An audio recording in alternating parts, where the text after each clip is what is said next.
शपथविधी कधी होईल, अशा सगळ्या प्रश्नांची उत्तरं आपल्याला लवकरच मिळणार आहेत। कारण अगदी काही क्षणामध्ये महाराष्ट्रासाठी नवी दिल्लीमध्ये महाबैठक सुरू होतीये। देवेंद्र फडणवीस, एकनाथ शिंदे, अजित पवार यांच्यासोबत केंद्रीय गृहमंत्री अमित शहा चर्चा करणार आहेत। एकनाथ शिंदेंनी मुख्यमंत्री पदावरचा दावा सोडल्यानं मुख्यमंत्रीपद आता भाजपलाच मिळणार हे स्पष्ट झालेलं आहे। पण मुख्यमंत्री पदाचा तो चेहरा नेमका कोण असेल याची सगळ्यांना उत्सुकता आहे आणि याचं उत्तर अगदी काही क्षणामध्ये मिळेल, काही तासांमध्ये मिळेल। आजच्या रात्रीमध्येच याचं उत्तर मिळू शकेल।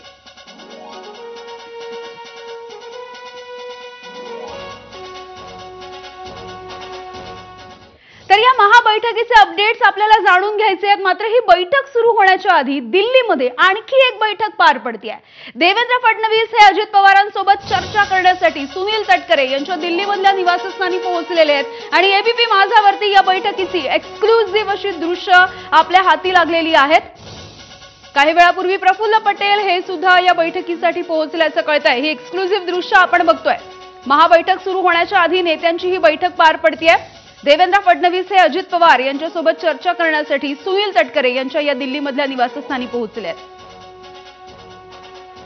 निलेश बुधावले आमचे प्रतिनिधी आपल्याला अपडेट्स देत आहेत। निलेश, खरं तर काय नेमकं चाललंय महाबैठकीच्या आधी राष्ट्रवादीचे नेते आणि त्यांच्यासोबत स्वतः देवेंद्र फडणवीस हे चर्चा करण्यासाठी पोहोचल्याचं कळतंय। काय नेमकं सुरू आहे त्यांच्यामध्ये?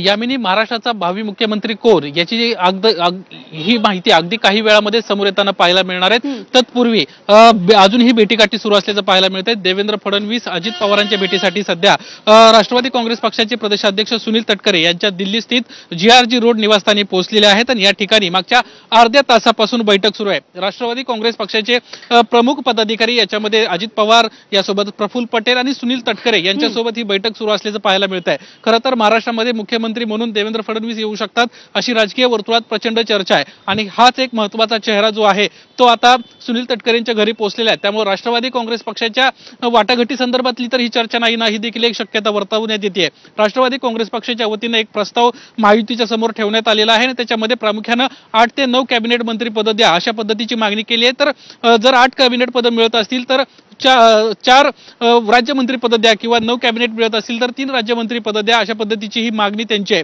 यासोबतच केंद्रीय मंत्रिमंडळ विस्तारामध्ये प्रफुल्ल पटेलांना संधी दिली गेली पाहिजे अशी देखील त्यांची मागणी आहे। त्यामुळे ही मागणी आजच्या अमित शहांच्या बैठकीत पूर्ण होते का हे देखील पाहणं महत्त्वाचं राहणार आहे। यासोबतच राज्याच्या मंत्रिमंडळामध्ये कोण कोण चेहरे असतील, यासोबतच महामंडळांचं वाटप कसं असेल या संदर्भातली देखील एक माहिती आजच्या या बैठकीमध्ये चर्चेली जाण्याची शक्यता आहे। साधारणपणे अर्ध्या तासापूर्वी या ठिकाणी देवेंद्र फडणवीस पोहोचलेत आणि त्यांच्या माध्यमातून या ठिकाणी माहितीतले राष्ट्रवादी काँग्रेस पक्षाचे जे वरिष्ठ नेते आहेत यांच्यासोबत ही चर्चा सुरू असल्याचं यामध्ये आपल्याला पाहायला मिळतंय। ठीक आहे निलेश, तुम्ही असेच सोबत राहा। महायुतीच्या बैठकीमधला अजेंडा नेमका काय असू शकतो यावरती सुद्धा नजर टाकूयात।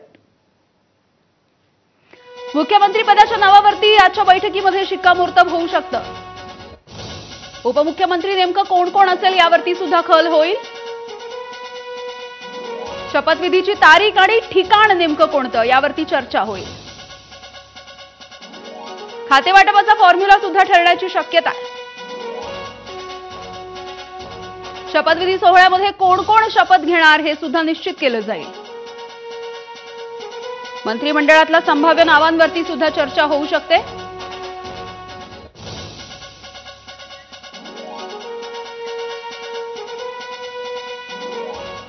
तर आता तिन्ही नेत्यांसाठी म्हणजे शिंदे, फडणवीस आणि अजितदादांसाठी अमित शहांसोबतची बैठक अत्यंत महत्त्वाची का आहे याचा सविस्तर आढावा घ्यायचा आहे।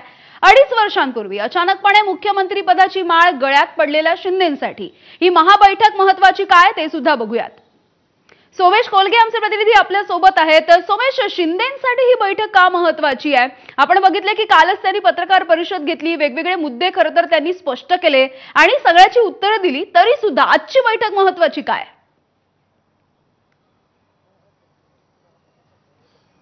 नक्कीच आपण लक्षात घेतलं पाहिजे की एकनाथ शिंदे यांच्यासाठी आजची बैठक अति महत्वाची आहे आणि आज दिल्ली विमानतळावर जिथे अगदी थोड्या वेळात आपण पाहू शकतो पाठीमागे की एकनाथ शिंदे इथे पोहोचणार आहेत आणि त्यांच्या स्वागतासाठी शिवसेनेचे खासदार देखील आलेले आहेत। त्यामुळे आता या परिस्थितीकडे पाहता एकनाथ शिंदेंनी दिल्लीमध्ये येणं याचे दोन अर्थ निघतायत। एक तर अर्थ जो काढला जातोय तो असा आहे की एकनाथ शिंदेंनी माघार घेतली आहे आणि दुसरा अर्थ असा काढला जातोय की एकनाथ शिंदेंनी सगळी सूत्र ही दिल्लीच्या हाती देऊन एक प्रकारे सर्व प्रकारे राजकीय निर्णयांचं केंद्र दिल्लीला करून टाकलेलं आहे। त्यामुळे आता दिल्लीश्वरांच्या मनामध्ये काय आहे, अमित शहा, नरेंद्र मोदी आणि जे.पी. नड्डा यांच्या मनामध्ये काय आहे, कारण अमित शहा आणि जे.पी. नड्डांसोबत आता एकनाथ शिंदे आणि दोन्ही उपमुख्यमंत्र्यांची बैठक होणार आहे आणि या बैठकीत निर्णय होईल की एकनाथ शिंदेंचं नव्या सरकारमध्ये स्थान काय असेल, त्यांच्या सोबतचे मंत्री कोणकोणत्या खात्यावर काम करणारे असतील, केंद्रामध्ये एकनाथ शिंदेंच्या पक्षाला शिवसेनेला कोणतं स्थान दिलं जाईल आणि एकंदरीत सत्ता वाटप कसं असेल या दृष्टीने ही बैठक अतिशय महत्वाची आहे। आणि कारण ही महायुती भाजपच्या पक्षश्रेष्ठींना पुढे कायम ठेवायची आहे, ती स्थानिक स्वराज्य संस्थांच्या निवडणुका जिंकण्यापर्यंत त्यांना कायम राहिली पाहिजे अशी काळजी आहे। त्यामुळे एकनाथ शिंदे हे दिल्लीच्या कोर्टात बॉल टाकून आता दिल्लीकडे येताना आपल्याला दिसत आहेत। याचे जे दोन अर्थ आहेत ते आपण पूर्वीच सांगितलं की एक अर्थ काढला जातोय की त्यांनी माघार घेतली आहे, दुसरा अर्थ काढला जातोय की त्यांनीच दिल्लीकडे सगळी सत्ता सोपवली आहे। त्यामुळे दिल्ली आता निर्णय करणार आहे की नेमकं या सगळ्यांचं भवितव्य काय असेल। अगदी सोमेश, धन्यवाद या माहितीसाठी।